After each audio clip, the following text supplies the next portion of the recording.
Você já se pegou deitado na cama, às 3 da madrugada, como o peso de algo que fez esmagando seu peito como uma pedra que nunca sai do lugar?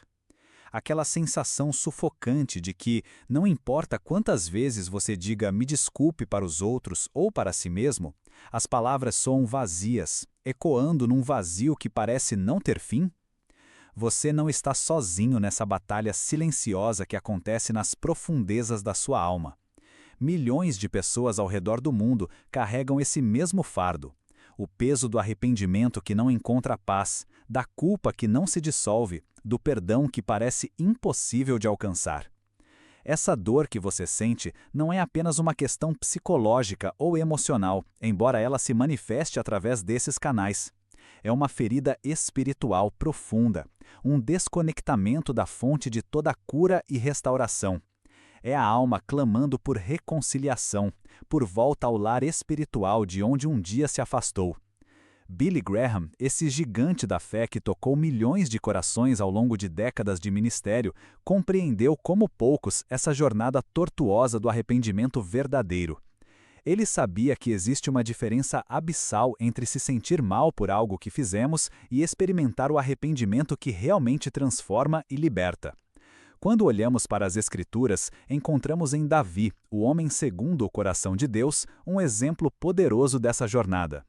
Mesmo sendo rei, mesmo sendo ungido, mesmo sendo usado poderosamente por Deus, Davi experimentou a queda mais devastadora, quando permitiu que seus desejos o levassem ao adultério e ao homicídio.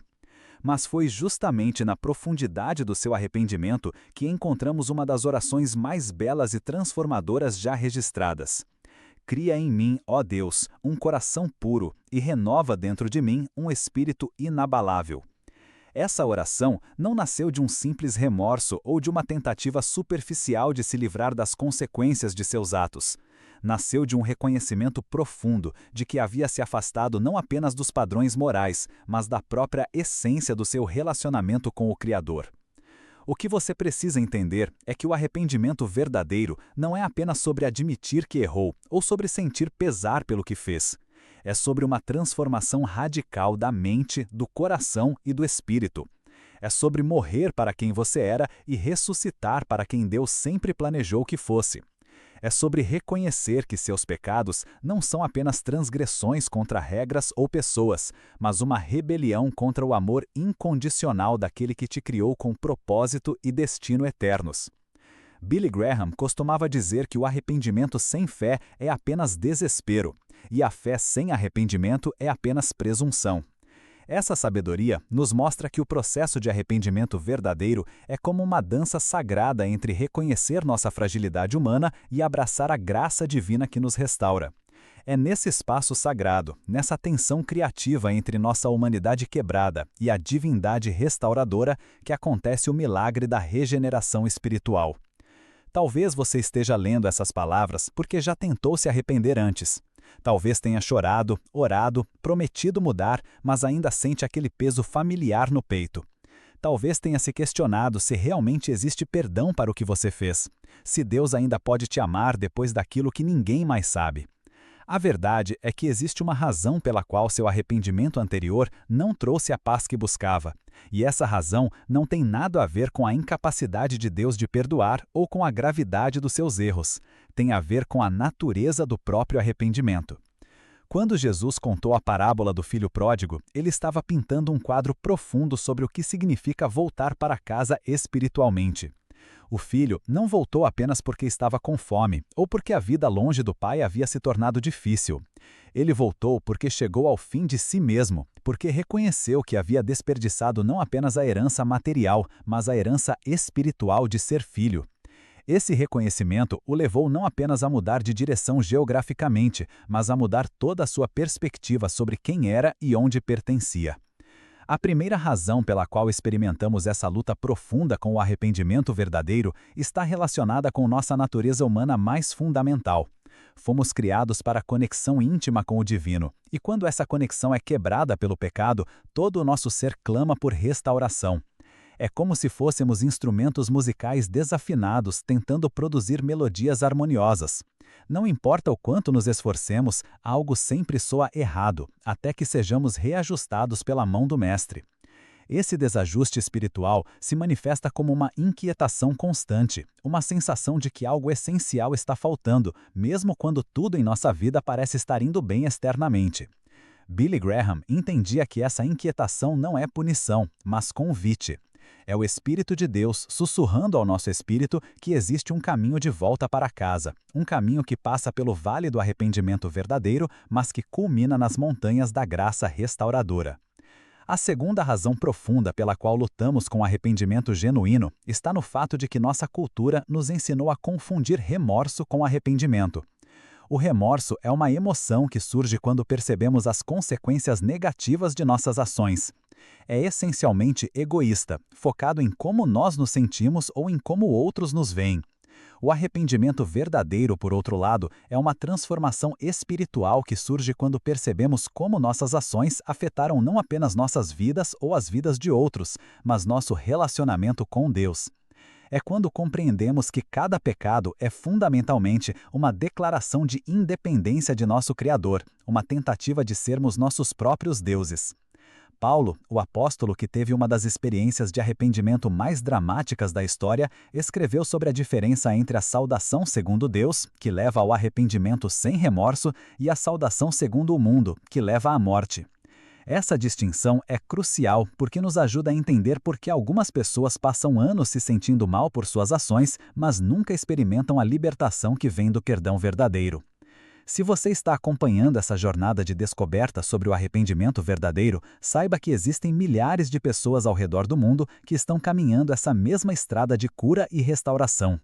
Se essas palavras estão tocando algo profundo em seu coração, considere se inscrever neste canal para continuar recebendo reflexões que podem iluminar sua jornada espiritual e emocional. Porque a verdade é que nenhum de nós precisamos caminhar sozinhos nessa estrada de volta para casa. A terceira razão pela qual o arrependimento verdadeiro é tão desafiador está relacionada com nossa luta contra o orgulho espiritual.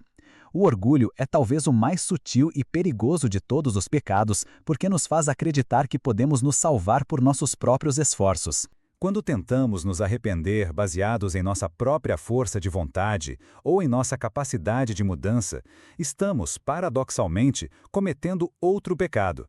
O pecado de achar que podemos merecer o perdão de Deus. O arrependimento verdadeiro requer uma rendição completa dessa ilusão de controle. É reconhecer que somos completamente dependentes da graça divina, não apenas para o perdão, mas para a própria capacidade de nos arrependermos genuinamente. Quando Pedro negou Jesus 3 vezes, ele não conseguiu se perdoar. Chorou amargamente, mas foi apenas quando Jesus ressuscitou o confrontou com amor na praia, perguntando 3 vezes, "Você me ama?", que Pedro experimentou a restauração completa. Jesus não apenas perdoou Pedro, ele o restaurou ao propósito original. Isso nos ensina que o arrependimento verdadeiro não é apenas sobre lidar com o passado, mas sobre ser reposicionado para o futuro que Deus tem para nós. A quarta razão profunda está no fato de que muitas vezes confundimos mudança de comportamento com transformação de coração. É possível modificar ações externas sem que haja uma revolução interior real. O fariseu na parábola de Jesus jejuava, dava o dízimo, orava, mas seu coração permanecia distante de Deus. Já o publicano, que apenas clamou, "Deus, tem misericórdia de mim, pecador", saiu justificado. A diferença não estava nas ações, mas na postura do coração. O arrependimento verdadeiro começa no coração e se manifesta em ações, nunca ao contrário. É como uma árvore que precisa ter raízes saudáveis para produzir frutos genuínos. Quando tentamos produzir os frutos sem cuidar das raízes, estamos apenas decorando um tronco morto. Billy Graham frequentemente enfatizava que Deus não está interessado em nossa performance religiosa, mas em nosso coração quebrantado. Um coração quebrantado não é um coração destruído, mas um coração aberto, como um vaso quebrado que permite que a luz entre. É nessa abertura, nessa vulnerabilidade sagrada, que a graça de Deus pode fazer sua obra transformadora. A quinta e talvez mais profunda razão pela qual lutamos com o arrependimento verdadeiro está na nossa dificuldade de aceitar que somos amados incondicionalmente por Deus, mesmo em nosso estado não arrependido. Paradoxalmente, é justamente esse amor incondicional que torna possível o arrependimento genuíno.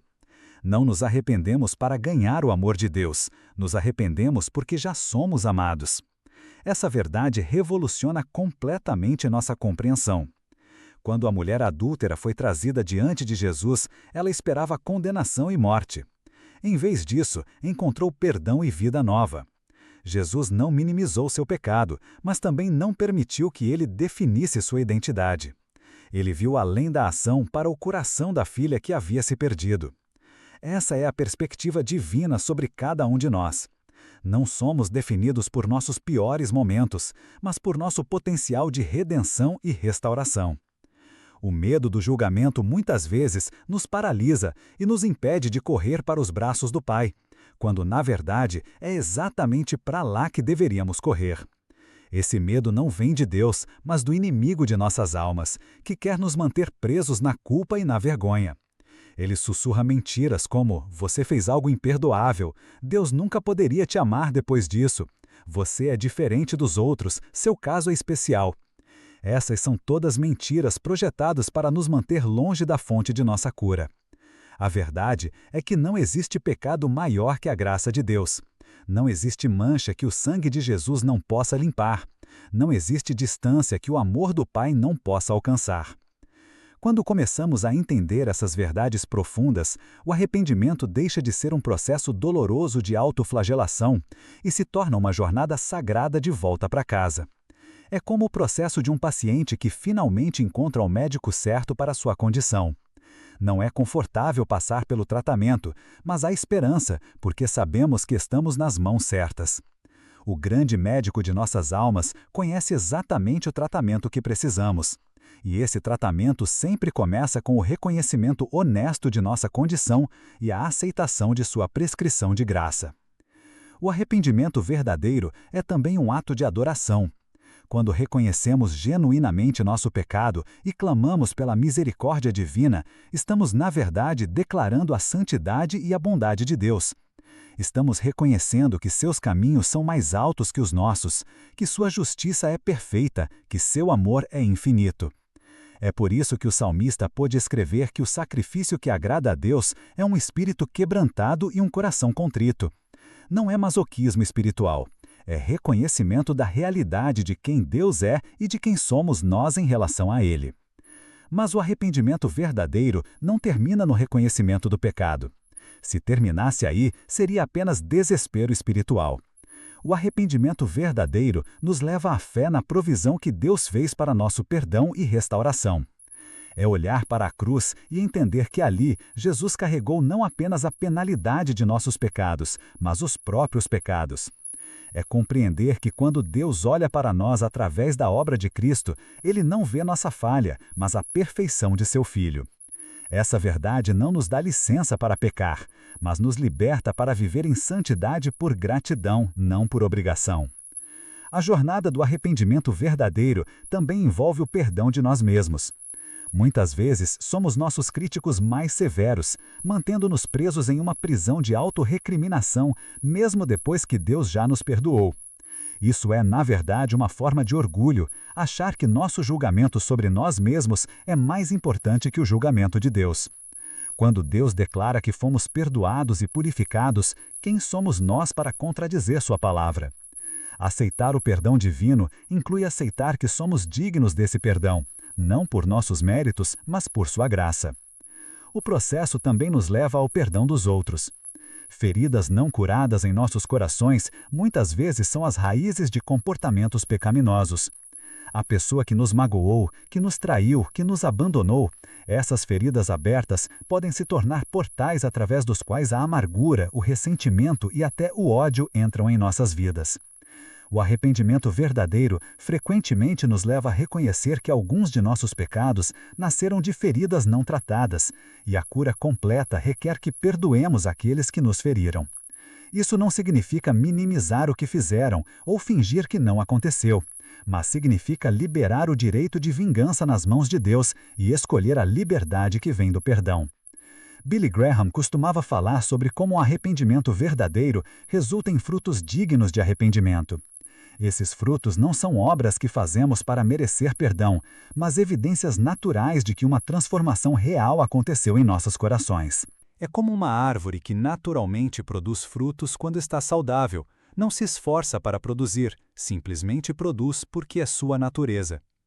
Quando experimentamos o arrependimento verdadeiro, começamos a produzir naturalmente atitudes, palavras e ações que refletem nossa nova identidade em Cristo.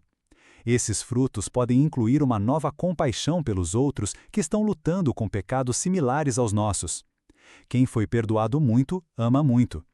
Nossa experiência de graça nos torna mais graciosos com outros. Pode incluir uma nova paixão pela verdade e pela justiça, porque entendemos o custo do pecado não apenas em nossas vidas, mas na vida daquele que morreu por nós. Pode incluir uma nova sede pela palavra de Deus e pela oração, porque reconhecemos nossa dependência da força espiritual que vem de nossa conexão com Ele. Talvez você esteja se perguntando se é tarde demais para você, se você já perdeu muitas oportunidades, se fez escolhas que não podem ser desfeitas. A beleza da graça de Deus é que ela não está limitada pelo tempo ou pelas circunstâncias. O ladrão na cruz ao lado de Jesus teve apenas momentos para se arrepender, mas esses momentos foram suficientes para uma eternidade de mudança. Não é sobre quanto tempo você tem, mas sobre a sinceridade do seu coração neste momento. Deus está mais interessado em onde você está do que em onde você esteve. O arrependimento verdadeiro também nos conecta com uma comunidade de outros que experimentaram essa mesma jornada de volta para casa. Não fomos projetados para caminhar sozinhos nesta vida, e especialmente não para caminhar sozinhos na jornada espiritual. Quando nos arrependemos verdadeiramente, encontramos nosso lugar na família de Deus, cercados por outros que entendem nossa história porque têm suas próprias histórias de redenção. E aqui está uma das verdades mais belas sobre o arrependimento verdadeiro. Deus não apenas perdoa nosso passado, Ele o redime. Ele pega as experiências mais dolorosas, os erros mais vergonhosos, as decisões mais tolas e de alguma forma os transformam em parte de nossa história de testemunho. O que o inimigo planejou para nosso mal, Deus transforma para nosso bem e para sua glória. Suas cicatrizes se tornam seu ministério, sua dor se torna sua plataforma, sua queda se torna sua fonte de compaixão pelos outros que estão caindo. Isso não significa que todas as consequências de nossas ações são magicamente apagadas. O arrependimento verdadeiro nos liberta da culpa e da condenação, mas pode não nos liberar de todas as consequências naturais de nossas escolhas.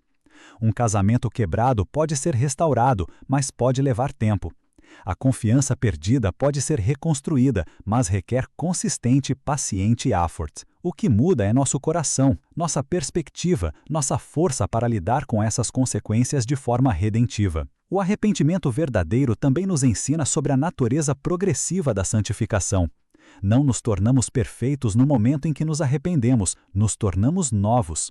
A perfeição é um processo que dura a vida toda, um processo de nos tornarmos cada vez mais semelhantes a Cristo. Isso significa que haverá outras ocasiões em nossas vidas quando precisaremos nos arrepender novamente. Mas cada experiência de arrependimento nos torna mais sensíveis à voz de Deus, mais rápidos para responder ao seu chamado, mais profundos em nossa compreensão de sua graça. A vida cristã não é sobre nunca pecar novamente, é sobre ter um coração que se quebra rapidamente quando pecamos e corre rapidamente para os braços do Pai para a restauração. É sobre viver em uma postura contínua de humildade, reconhecendo nossa dependência constante da graça divina. É sobre celebrar não nossa perfeição, mas sua perfeição demonstrada através de nossa imperfeição redimida. E talvez a verdade mais reconfortante sobre o arrependimento verdadeiro seja esta: o processo em si é evidência de que Deus já está trabalhando em seu coração. O fato de você sentir convicção sobre seu pecado, o fato de você desejar mudança, o fato de você estar buscando perdão, tudo isso é evidência da obra do Espírito Santo em sua vida. Você não está sozinho nesta jornada, o próprio Deus está te guiando de volta para casa. Quando Jesus ressuscitou dos mortos, uma das primeiras coisas que fez foi buscar seus discípulos que o haviam abandonado. Ele não esperou que eles viessem até ele, ele foi até ele. Isso nos ensina algo profundo sobre o coração de Deus em relação ao arrependimento. Ele não está esperando que nos tornemos dignos de sua presença, ele está constantemente buscando oportunidades de nos restaurar a essa presença. Cada momento de convicção que sentimos é, na verdade, um invite disfarçado, um invite para voltar para casa. Então, enquanto você reflete sobre essas verdades, enquanto sente o peso e a esperança que elas carregam, lembre-se de que o arrependimento verdadeiro não é apenas sobre se livrar do que você fez de errado. É sobre abraçar quem Deus sempre pretendeu que você fosse. É sobre descobrir sua verdadeira identidade como filho ou filha amada do Pai Celestial. É sobre encontrar não apenas perdão, mas propósito, não apenas limpeza, but calling, não apenas restauração, mas ressurreição para uma vida nova e plena de significado. Billy Graham passou décadas proclamando esta verdade simples, mas transformadora. Você pode voltar para casa. Não importa quão longe tenha ido, não importa o que tenha feito, não importa quanto tempo tenha passado. A porta está aberta, a luz está acesa e o Pai está esperando. O arrependimento verdadeiro é simplesmente o primeiro passo dessa jornada de volta para casa. E cada passo que você dá em direção a ele, ele dá 1000 em direção a você. Então, depois de tudo que foi compartilhado, depois de todas essas verdades que foram desdobradas como um mapa para a sua jornada de volta para casa, uma pergunta ressoa em seu coração. Você está pronto para dar esse passo de fé, para abrir seu coração completamente a Deus e permitir que Ele faça essa obra de arrependimento verdadeiro e restauração completa em sua vida, transformando não apenas seu passado, mas redimindo seu futuro para a glória daquele que te amou primeiro?